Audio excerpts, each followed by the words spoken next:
Oh, here we are again now, and it's like no time has passed. Gazing out upon the sunset as it sinks into the night. Many times it seemed as though a given day might be our last. Face to face with certain death, it's somehow coming out alright.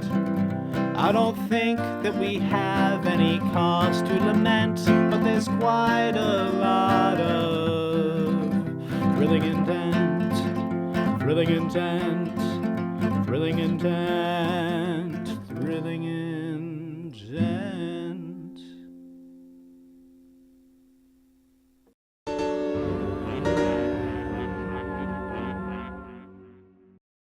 So, Markus Valafi. That's the name? You find yourself in a familiar yet so different place. The area around you seems almost eerily quiet, like a certain degree of, I don't know, nature has spun its way back through the country of Tannhauser, and where you once would hear the raucous call of people, you now hear very little. Maybe the chirping of a bird here or there, but nothing louder than the stomping of your own feet through the thick grass. That is peculiar. The choking foliage around you is just the same as it's always been. These towering evergreens that blot out the landscape. But these trees are tall. Not tall enough to quite clip from view the gigantic fucking tower that's in the distance. What the fuck? There's got to be a perfectly good explanation for this, but, like, why? I thought I hallucinated you, I say to the tower distantly. The tower says nothing back. Over the last hour or two, it has been your only erstwhile companion. So I can readily tell that this is the surrounding countryside of Tannhauser? Yeah, in fact. And that it's, like, close to civilization, or what would have been, like, bustling civilization when I lived here earlier. This is certainly the same Tannhauser you've always known. Oh shit, that's right, hold on. You remember this place, actually. Yeah, no. This isn't anywhere close to the Royal Villa, necessarily, but were you on vacation here once? Yeah. I think you so. You stayed at a cabin, actually. Just, that one time I got my dad to go on vacation. The one time! The one time. You had fond memories of toasting the marshmallow that you brought to celebrate the occasion? Yeah, Dad said only one. You had a s'more? No, it was actually just the marshmallow with, like, 1 graham cracker that it sat on top of. It was called a s'more because you were really hoping for some more. Yeah. Let me tell you, I was mad. And, yeah, you remember this area of the landscape, and it wasn't bustling, but it used to be alive with hunters, at the very least, that were hunting there was large prey around this. Yeah, no, there were actually monsters around here, and on saying that, your senses flare up, and you're like, oh god, I could be in danger. Oh shit, oh crap. Okay. And you look around, and almost like as your ears perk up, you begin to hear something. Oh shit, okay. I look around a little more frantically. Markus, your ears perk up, and you can hear some voices over the wind, some, like, light discussion and the clinking of metal. And actually, yeah, holy crap, that's the same direction of that cabin you stayed at. Do the voices have an edge that is distinct to ruffians? I would say so. I thought so. There's some ruffian to it. There's some ruffian overtones, and maybe some ruffian undertones there, too. Yeah. Really just tones. Does it sound like they're up to no good? Like, does this sound like casual conversation, or is there, like, some conflict? there's some conflict. But there's also like it's so strange. You're so used to Alaron. You're so used to Honorant. You're used to Free Arc, where people are yelling and everything's dire. This just seems worn down. This conflict has lost its edge to a certain degree. You can tell something dire is happening, but it just doesn't have the same verve as you're used to. Well, first off, I think, Marcus, I think that I'm going to kind of steal over into the undergrowth off to the side here, just to kind of get myself out of direct line of sight and, like, you know, so that I'm not just clear out in the open. You clear your way through the underbrush and you approach on your belly, moving from tree line to tree line, and yeah, it's exactly like your camping trip oh so long ago, where you tried to play hide and seek and did too good a job. Oh no. You watch as a group of people sort of like, they're shifting around goods from this man's cart, like moving them along. You hear this one speak up, she just, come on. Alright, fine. He's shuffling stuff over. Oh, you know it would have been a waste. They were just gonna go back to that warehouse anyway, come on. Yeah. Almost a fairly quiet exchange as these people start to lift crates from the back of this cart. And who is the, like, proprietor of this cart, and who are the people who are stealing? That's okay. And everybody else seems to be ruffians? Yes, they are doing a good job of piling up all of his goods at the back of the cart, and they start to sort of move them off into the woods. Marcus steps out of the underbrush with a burst of flame and smoke, which flares all around him, burning a demonic violet, then kind of passing into an indigo and finally turning into this oily, curling black smoke that sifts up into the air. He seems taller than usual, thanks to the illusion. His eyes glow red. His teeth are far pointier than usual. And his hair has been replaced with billowing flame. Holy shit! So, they see this shit, and they all immediately turn and slack-jawed drop their crates, and this one back here just slaps this other one in the back of the head. Come on, that's just a tiefling! Yeah, but this one's fire. I am no mere tiefling. See that? He's not a tiefling.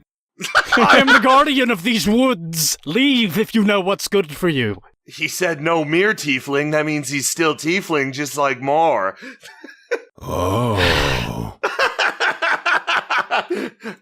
Wait, you're the guardian of these woods? Marcus summons a bunch of shadow fists to try and punch these fools from beneath them.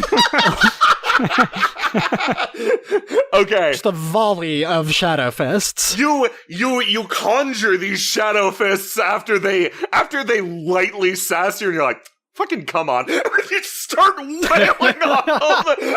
Like, they come from a perspective of one that's taller, so these are all mean punches that are just aimed at the head mostly. I didn't want to do this. Ow, crap, ow! Jeez, ow, why?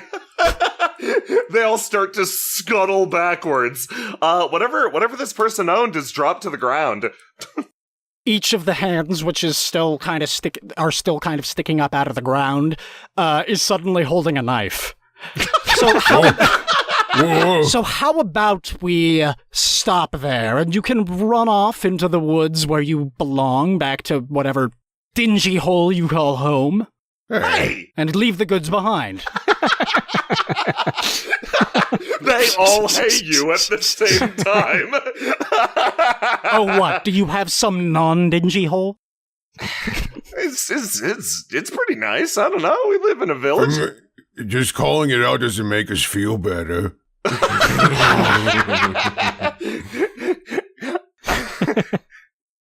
Yeah, I don't want to mess with any guardian of the woods. I don't know. I thought we ran out.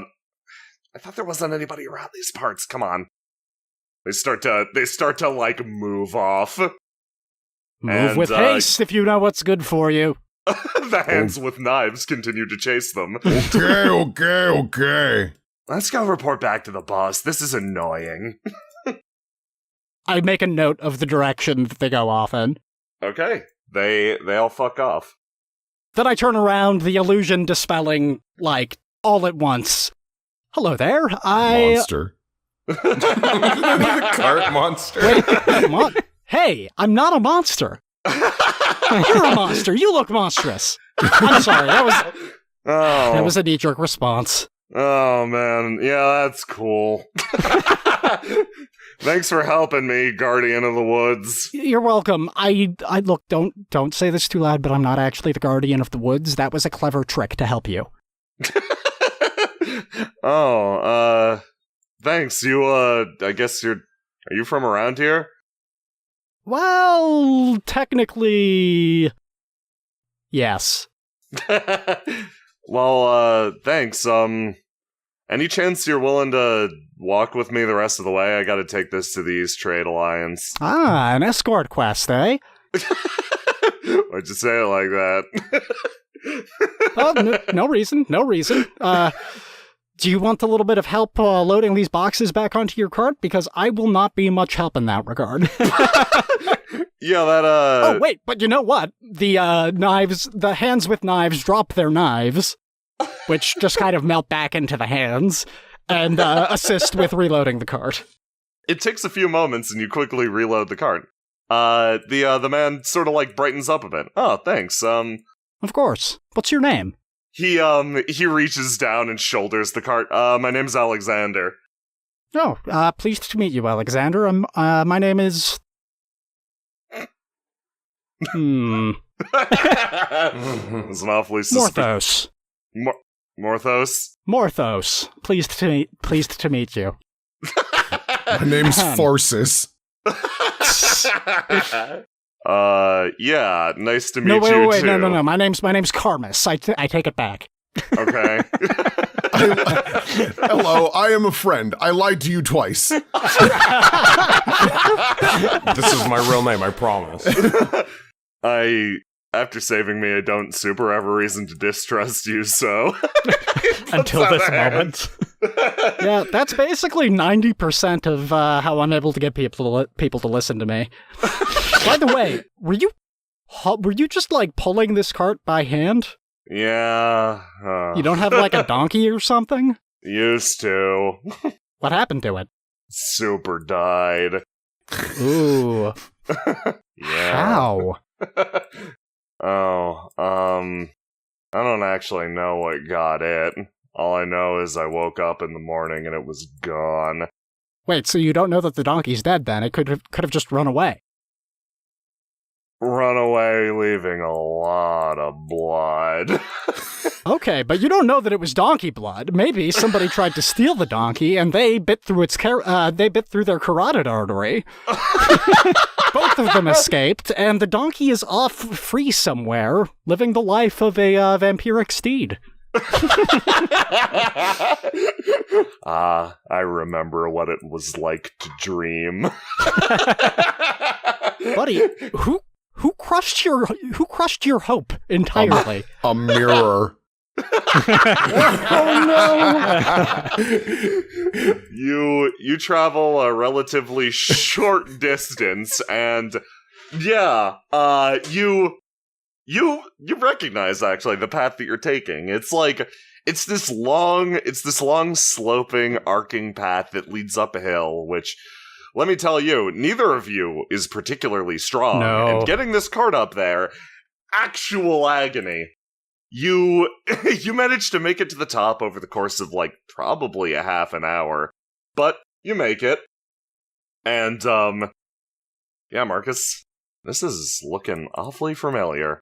You look over and you see a cabin and you get a fond scent. In fact, they say that the nose, the sense of smell, is the firmest rooted sense in that of memory, and you so clearly remember the smell of a single marshmallow in disappointment. Hey, you wouldn't happen to have any marshmallows around, would you? No, why do you look like you're about to cry? No reason! You're a weird guy. I miss my ass.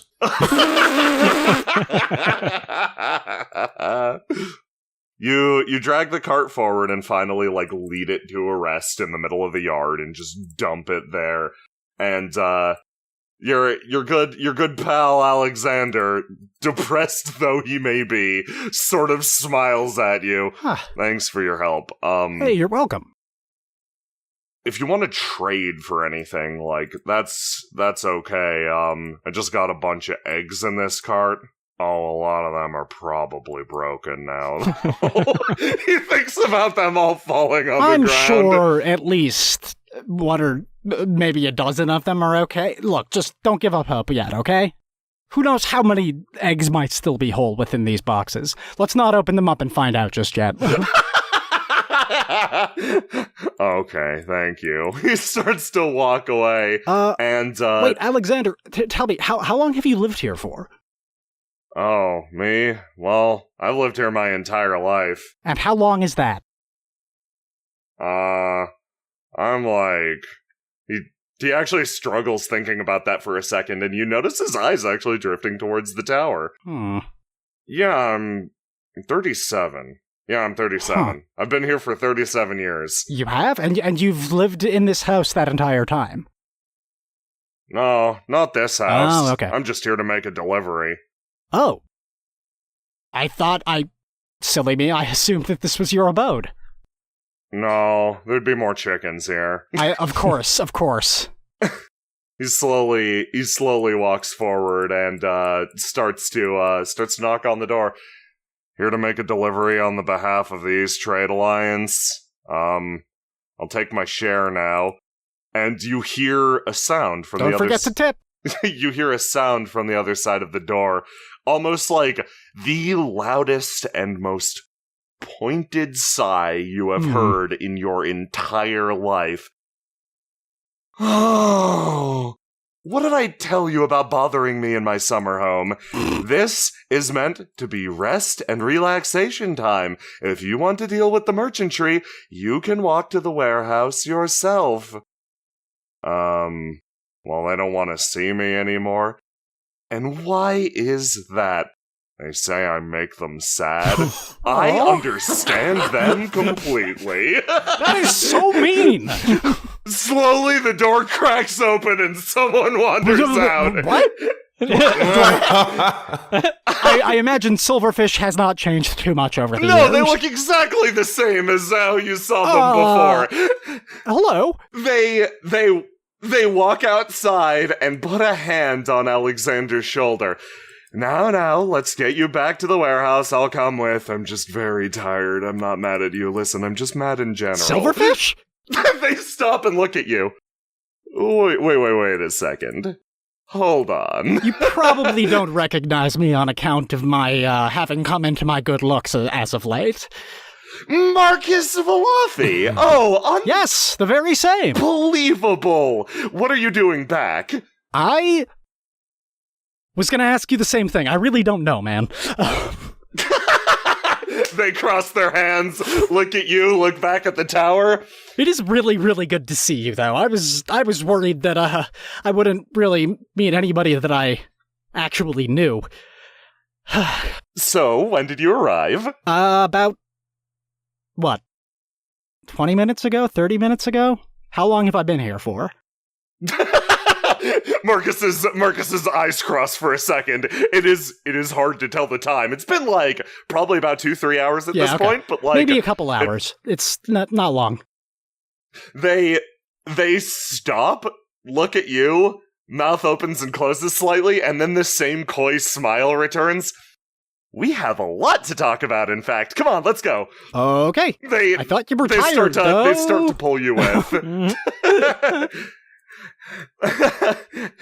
Wait. Did you say you're tired? What a coincidence. I'm tired, too.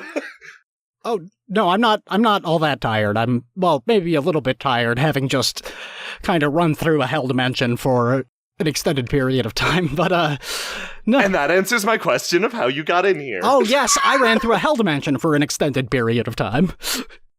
Wow, I was about to explain to you how exciting life has been in Tannhauser, because apparently you just got here an hour ago, which is a brand new thing for people around these parts. They regain their energy. Alex is like, but what about my eggs? Can you pay Alexander for his eggs? You should give him a tip, too. He got waylaid by bandits in the forest. Yeah, the silverfish rubs their temples for a second. That... No need to check the boxes first, I'm sure. Oh, did he drop the eggs again? No. You didn't? Nope, no dropped eggs here. Other people dropped them for me. It was the bandits. You're right. Do you have egg insurance, Alexander? No, but I'm thinking I should start to invest. Yeah, it might be worthwhile if you're regularly getting mugged for your eggs. Unfortunately, the egg muggings are a common theme around these parts. Really? I think I have a lot to explain to you as we... Oh boy, yeah. There's a lot to catch you up on. Well, Markus, yeah. Welcome back to Tannhauser. Thank you. I did not intend to come here. Good. I would not recommend this place even for its... What are our virtues? They stop and think for a second, rapidly flicking and unflicking a fan. Our scenic waterfront is gone. No. All of our wonderful wildlife are currently absent or have otherwise been devoured. Our staunch aristocracy has burnt to the ground, and otherwise everything has more or less gone to hell. However, they motion around. The scenery is still picturesque. It is quite nice, although I was sad to see that all of the wildlife seemed to have fled.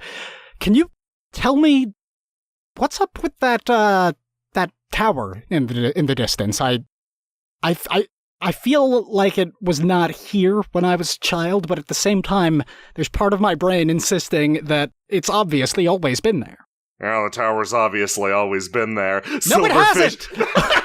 Silverfish mouths, no! Oh boy, do I have a story to tell you. Okay, let's drag this cart, let's go. Okay. You all start to drag the cart of sad and broken eggs, leaving a yolky trail behind you. Maybe we can sing an egg hauling song. Oh, do you know any? Those are some of my favorites. Let me, a yo-yo he and a yo-yo folk. This is what I sing when I'm hauling the yoke. Yeah. Oh, I know. Yep, absolute classic. You literally both bullshit on your way down there. Wonderful.